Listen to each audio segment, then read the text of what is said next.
Is that timeline still on track for babies? I know everything's going.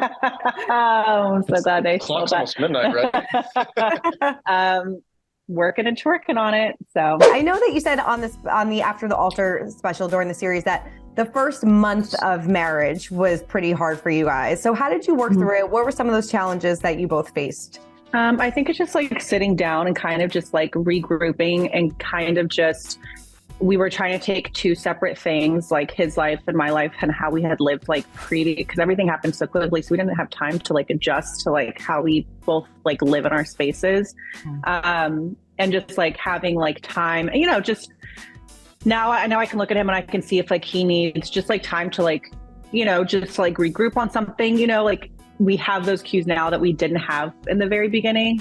And it really kind of just took like I'm so glad we had those issues, and I'm so glad that we had them so early on, that we had like all the things that we had learned from the pods and like the ways to communicate and to kind of just like remind ourselves of that, and then stop trying to make separate things work and try to figure out how to make like our lives together work. Obviously you guys have such a great relationship, but do you ever feel pressure from people watching the show and things like that? Coming out after season 2 and no like anything towards any of the couples that got married on season 2, but I think like especially after them like getting divorced, people kind of had that taste. Like Love Is Blind, I feel like it kind of lost that magic that you felt in season 1.